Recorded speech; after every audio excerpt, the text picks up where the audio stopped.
গত সপ্তাহ ছিল ঋত্বিক মুখার্জি, তার আগের সপ্তাহ ছিল সাহেব ভট্টাচার্য, আর এই সপ্তাহে হচ্ছে দিলীপ ঘোষ। সিচুয়েশনটা হয়ে গেছে এরকম যে কিছু একটা হলেই হলো ভাইরাল ভিডিও করে দেওয়া হচ্ছে এবং সেটা সোশ্যাল মিডিয়ায় ছেড়ে দেওয়া হচ্ছে এবং সেটা নিয়ে মানুষ কোথায় ভাইরাল লিঙ্ক কোথায় করে খুঁজে বেড়াচ্ছে। কেন হলো বলে মনে হলো বলুন তো? মানে এইরকম নোংরা রাজনীতি কোনোদিন দেখেছেন? সময় বলবে, লড়াই চলবে। না, আমি কিছু মনে করছি না, যা যা তার ব্যবস্থা হওয়া উচিত আমি করবো। 21শে জুলাই, সেটা 21শে জুলাই আর আপনার জনসভা দেখেই কি কারোর পায়ের তলা থেকে মাটি সরে গিয়েছে? অনেক কারণ আছে। করার রাইট ফার্স্ট আমাদের আছে, কৈফিয়ত দেওয়ার রাইট সেকেন্ডারি।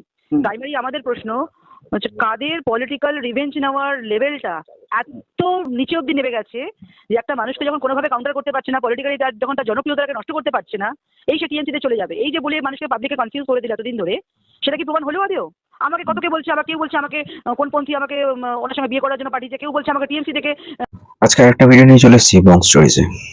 আজকে ভিডিওর বিষয় হচ্ছে এআই নিয়ে বানানো ভাইরাল ভিডিও যেন রিসেন্টলি প্রচন্ড ট্রেন্ডিং হয়ে গেছে। মানে দেখা যাচ্ছে যার কে পারছে তারই ভিডিও ভাইরাল করে দেওয়া হচ্ছে এবং সেখানে এই একটা কোয়েশ্চেন মার্ক থাকছে যে আদৌ কি ভিডিওটা অরিজিনাল নাকি এটা এআই দিয়ে বানানো। এআই দিয়ে বানানো কিছু ভিডিওর কিছু প্যারামিটার থাকে যেগুলো খুব মাইন্যুটলি চেক করলে বোঝা যায় যে সেটা অরিজিনাল না এআই। আমি সেই বিস্তারিত গবেষণায় আমি যাচ্ছি না, তার কারণ হচ্ছে অল্প স্বল্প এআই রিলেটেড নলেজ আমার আছে, কিন্তু আমি সেগুলো নিয়ে এখন এখানে বিস্তারিত কিছু বলছি না। শুধু এটুকুই বলছি যে শেষ পর্যন্ত দিলীপ ঘোষ তাকেও টার্গেট করতে হলো। মানে তিনি তো একটা রেসপেক্টেড পার্সন, তাই না?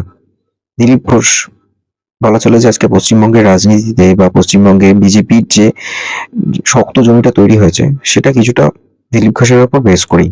মানে তিনি মেন কাণ্ডারি ছিলেন, এটা তো কেউ মানুক চাই না মানুক, স্বীকার করার জায়গা নেই। যেটা মানতেই হবে যে দিলীপ ঘোষই কিন্তু পশ্চিমবঙ্গে এই বিজেপির হাওয়াটা তিনি দিয়েছিলেন, সংগঠনটা করেন। মানে একজন নন পলিটিক্যাল পার্সন হয়ে আমি যদি নিউট্রালি সব জিনিসটা দেখি যে পশ্চিমবঙ্গে হচ্ছে এটা কি, পলিটিক্যালি সেটা কিরকম বায়াসড একটা কন্ডিশনে আছে, সেখানে দেখা যায় যে আজকে যে জায়গায় গেছে বিজেপি, তার জন্য একটা বড় অবদান রয়েছে দিলীপ ঘোষের।